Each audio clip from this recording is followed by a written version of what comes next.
Masih di menuju pemilu 2024. Iya, ini Rivi, kalau kita bicara tadi soal kasus hukum, kasus politik, memotret kasus hukum yang terjadi di tahun politik itu persepsi publik pasti macam-macam ya.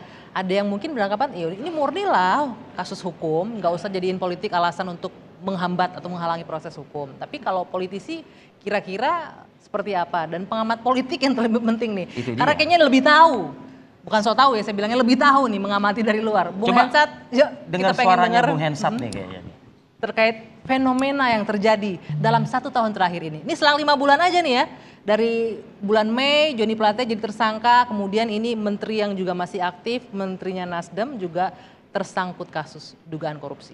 Ya, kalau kita lihat kasus hukum ya, memang paling berat impactnya itu kalau di kubunya Bang Bestari Barus. Karena kan yang diusung adalah perubahan. Kalau kemudian terus-menerus diganggu dengan isu korupsi, itu pasti akan sulit bersuara tentang perubahan. Nah ini yang harus diklarifikasi dengan segera, kemudian dikomunikasikan dengan baik. Kalau enggak pasti bakal gagal nih. Nah tapi yang menarik kan dari berbagai kasus ini ada perbedaan yang signifikan nih. Antara kasusnya BTS Menkominfo dengan apa namanya dugaan yang menimpa Pak Syahril Yassin Limpo. Sayangnya kemarin tuh ada drama-drama sempat ngilang juga sih. Jadi akhirnya orang-orang tuh berobat Bang Hensat. Lebih fokus ke sana. Iya. Tapi kan baru saja dibicarakan. Tapi benar juga sih, soalnya wamennya aja nggak bisa ngubungin menteri kan agak lucu juga sih. Jadi pada saat isu menghilang itu akhirnya terus kemudian wah ini macam-macam nih. Ada ditemukan senpi dan lain-lain. Jadi case-nya berbeda. Bahkan kemudian berkembang kesana kemari kan ini kasusnya. Nah ini akan begitu terus selama tidak ajak nih. Tidak ajak si capres cawapresnya. Jadi akan terus menerus diganggu seperti itu terus. Hanya saja nggak kan ajak gimana? Ini kan udah ajak nih sebenarnya kan nih belum pasangan daftar. ini. Oh, karena sampai Belum pendaftaran daftar, gitu. Jadi upaya ini akan dilakukan sampai pendaftaran ke Iya, makanya waktu Mas Anies Baswedan bilang atau Caimin ya, kami akan daftar di hari pertama. Ya iyalah. Mau nunggu di kuyo-kuyo terus gitu kan. Jadi memang dia kalau perlu tiket loket buka jam 8 tuh jam 7 dia udah di KPU tuh. Iya dong, sehingga tidak lagi membuka ruang untuk ada cobaan-cobaan politik gitu. Kalau Anda menggunakan diksi cobaan itu tadi tuh ya Bang Hensat ya. Apakah ini cobaan impact dari viralnya? Kan memang kan hobinya kan kalau kubunya Bestari Barus itu foto-foto dengan lautan massa yang luar biasa itu loh, ya kan? Nah, apakah impact dari ini? Ya, kalau saya melihatnya itu hanya sebab akibat yang tidak bisa dibuktikan gitu. Karena apakah banyak itu adalah banyak kan kita belum tahu juga. Misalnya kan di dalam acara itu kalau banyak nggak usah ada iming-iming hadiah dong datang gitu ya. Dan terus kemudian kan Pak Prabowo juga belum turun. Pak Ganjar juga belum turun. Emang yang kemarin ada iming-iming hadiah yang ramai itu? Ditanya aja Pak Barus tuh kan. Oh nggak, kalau ngomongnya gitu. Enggak, karena kan dapat juga tuh flyernya. Jadi kalau memang banyak PD, ya nggak usah ada iming-iming lah. Ketemu dengan Anies Baswedan dan Muhaimin Iskandar. Nah, lihat aja membludaknya seperti apa gitu kan. Ya apakah bludak itu kemudian berimpak kepada bisa jadi diganggunya itu? Wah kalau itu apakah bener-bener diganggu gara-gara itu? Kalau bener ngeri bener ini negara ini.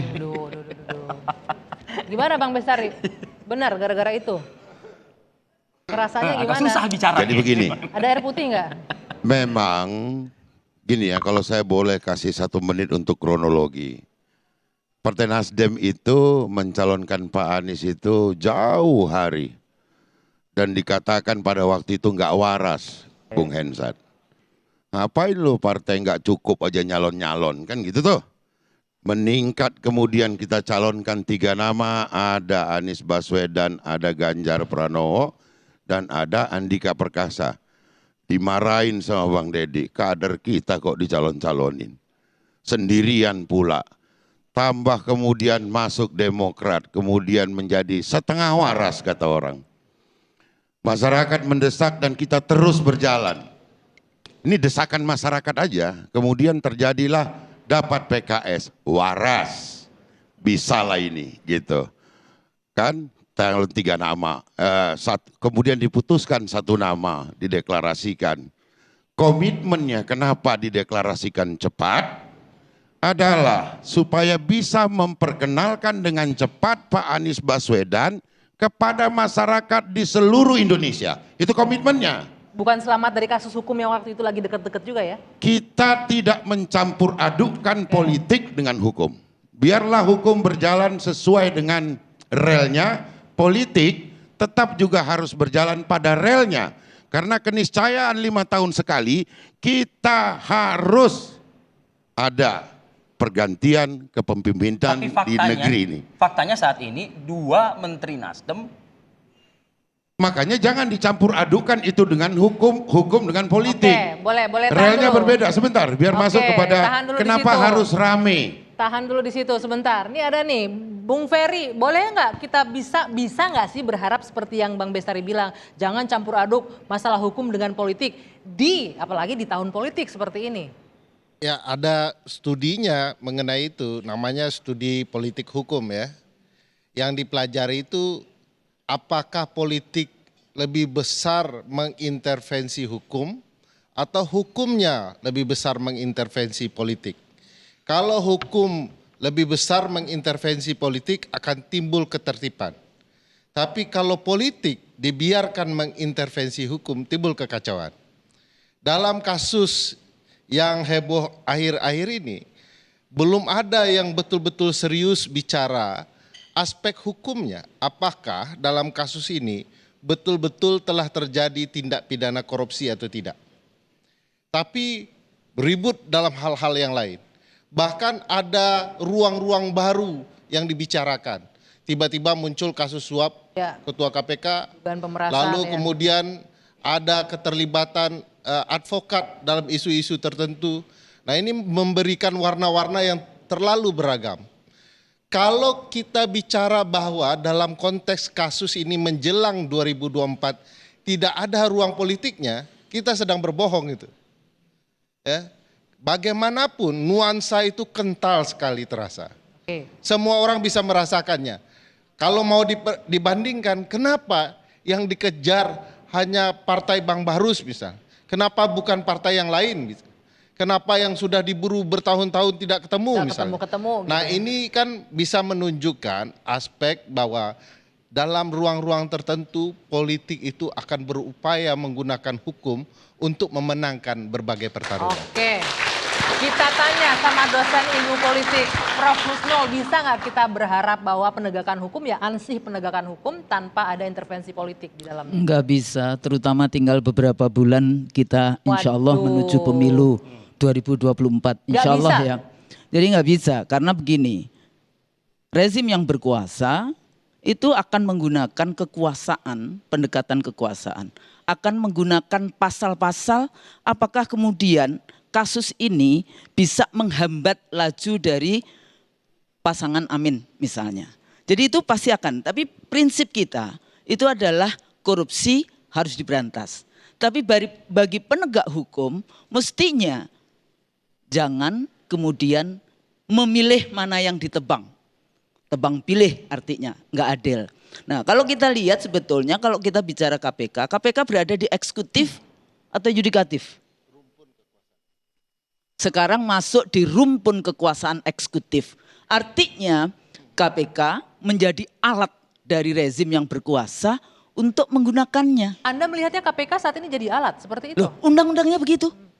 Ya, kalau memang dulu dia masuk rumpun eksekutif, tapi dalam konteks politik KPK sekarang digunakan oleh kalau rezim. itu berada di ranah eksekutif, tentu saja penggunaan kekuasaan atau penggunaan pasal-pasal hukum, jadi bisa power based approach, bisa legal based approach, itu bisa dengan mudah. Jadi aparatus negara bisa dilakukan. Makanya kita tetap semua, seluruh rakyat Indonesia, bagaimana kita penegakan hukum untuk supaya adil.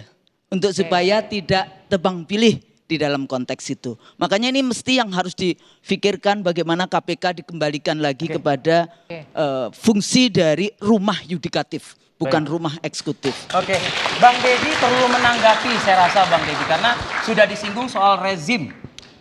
Komentar Anda Bang Deddy? Harus ditanggapi ya. Ya. Jadi saya mau adik-adik semua belajar bagaimana media mempengaruhi apa yang dibicarakan di publik. Kalau tadi perhatikan pertanyaan dari dua orang host kita ini, bagaimana memaksa Hendy Satrio menghubungkan ramenya kampanye Anies dengan penegakan hukum terhadap menteri, membawa urusan kekuasaan dengan KPK, rumpun eksekutif, ini yang disebut framing media. Jadi kita harus cerdas juga ya, karena tidak semua berada di ruang netral.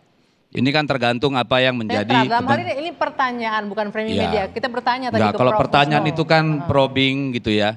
Kita bisa ini. Tapi kan tadi jelas sekali kalian menggiring. Jadi saya mau begini, idealnya. Idealnya bahwa yang namanya politik dan hukum itu seperti rel kereta. Dia harus berjarak dan dia harus bersisian supaya keretanya bisa jalan. Kalau dia berhimpitan, keretanya pasti tumbang.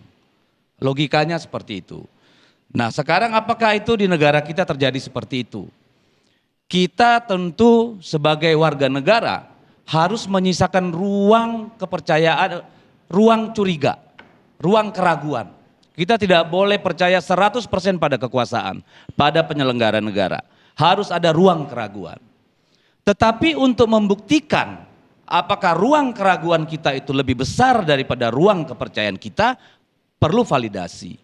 Perlu informasi yang konkret, perlu bukti-bukti yang valid, bukan asumsi. Asumsi adalah bunda dari semua kesalahan. Jadi bedakan asumsi, opini dengan fakta. Itu dulu yang kita harus jelas. Supaya kita dalam menganalisa, menyimpulkan sesuatu tidak tersesat atau disesatkan. Saya melihat KPK kita ini tidak sempurna. Apakah sejak zaman Pak Jokowi? Tidak, dari mulai didirikan banyak ketidaksempurnaan. Banyak masalah di KPK. Tetapi memang sekarang ada perubahan kebijakan menjadikannya di bawah rumpun eksekutif. Ini kan kita lihat dari sifat policy makingnya sendiri. Selama ini KPK seperti dewa. Tidak ada yang bisa mencampurin urusan KPK. Dibawa kemana kita? Ternyata banyak juga ketidaksempurnaan. Oke, karena prinsipnya tidak ada lembaga negara dimanapun di dunia yang absen dari pengawasan. Dan itulah perubahan kemarin. Nah sekarang kalau kita mau tuduh, apakah persoalan yang dihadapi oleh Nasdem itu adalah politisasi hukum? Apakah kita punya bukti yang cukup? Persoalan yang dihadapi Mentan saya kira sudah berbulan lalu dibicarakan di publik. Dulu waktu kasus Johnny Plate, setahun setengah sebelum dieksekusi, itu sudah dibicarakan publik. Oke, sebentar Bung Deddy, saya harus potong. Karena ini kita bicara, tadi Anda bicara asumsi. Tapi asumsi ini dan persepsi muncul atas fakta-fakta yang juga disuguhkan ke publik. Ya, apakah fakta yang valid? Faktanya di tahun atau politik, kita beropini, penegakan berspekulasi, hukum ini. atau interpretasi kita terhadap fakta? Kan itu dong. Sekarang kalau kita mau mencurigai KPK, yuk kita paksa itu yang namanya Dewas KPK. Buktikan. Apakah prosedur sudah dijalankan? Baru kita mengambil kesimpulan. Nggak bisa opini menjadi fakta. Fakta bahwa ada laporan nih, sekarang saksinya sudah dipanggil ke Polda Metro Jaya bahwa dugaan pemerasan oleh pimpinan KPK itu apa? Loh kita tunggu. Kita tunggu. Nah, artinya kan harus wajar. ada proses pembuktian. Betul, artinya wajar Yang ketika kalau publik kita mau berpersepsi, melihat apakah jangan wajar berpersepsi. Jadi gini, kan kecurigaan kita pertama bahwa kasus ini dipaksakan atau kasus ini bermotif hukum. Mari kita paksa Dewas. Bermotif politik, ya. Apakah prosedurnya sudah diikuti? Pernyataan Mahfud MD itu dipaksakan atau tidak menurut Anda? Wah saya nggak ngerti. Nah itu dia, kita berangkat dari pernyataan yang Lah, kemudian kalau beredar. saya dengar pernyataan Mahfud MD, beliau sebagai Menko Polhukam Menurut sudah saya tersangka. Beliau menyebutnya seperti itu. Iya. Sudah mendapat laporan dari KPK bahwa yang bersangkutan sudah ditetapkan sebagai tersangka. Iya. Sekarang kita periksa siapa yang bohong. Benarkah Mahfud mempunyai laporan KPK atau tidak? Ya, oke. Kan kita nggak bisa langsung nuduh juga. Oke. Apa namanya Agak Mahfud gawat berbohong, juga Bang Deddy, walaupun kalau KPK Menko Polhukam, membantah. Menko Polhukam berbohong, agak Loh. gawat juga. Ya pasti ruwet, makanya kita harus buktikan mana Pak Mahfud benar nggak ada laporan MK. Oke. Kalau tidak ada beliau berbohong itu bahaya. Nah imbas dari pernyataan itu yang kemudian bergulir. memunculkan persepsi ya Memunculkan akhirnya. persepsi seperti itu. Oh iya, tetapi kan kita harus mendapat bukti yang solid dong. Ya, Makanya tugas Anda sebagai media tanya Pak Mahfud, mana suratnya Pak? sudah kita lakukan. Wah benar. Sudah kita lakukan. Ya, apa jawabnya? Kalau dia tidak bisa menunjukkan berarti dia melakukan kebohongan publik. Kita adili dia, kan begitu dong prosesnya. Oke. Jangan lalu beropini langsung justifikasi. Oh ini begini. Itu nggak baik. Karena bukan hanya Nasdem. Kita juga di PDIP mengalami berkali-kali. Bisa juga kena imbas. Bisa semua kena. Tapi belum ketangkep kalau PDIP. Lah ya itu dia. Nah, ya artinya kan persepsi akhirnya muncul lagi dari publik kan, faktanya begitu. Oke, baik, kita tuntaskan untuk membahas kasus hukum. Usai jeda kita akan bahas yang juga tidak kalah hangat ini. Ya. Kalau yang di pojok udah tenang tapi digoyang-goyang. Yang ini belum ada pasangan, jalannya lancar aja, tapi belum ada pasangan, masih bingung juga sebenarnya. Kita ngomongin battlefield ya kayaknya. Battlefield benar, karena yang diperbutkan ini suaranya Boleh Nahdien. saya Nah, setengah menit aja. Nanti setengah menitnya usai jeda ya, kita harus jeda dulu sejenak. Menuju pemilu akan kembali sesaat lagi.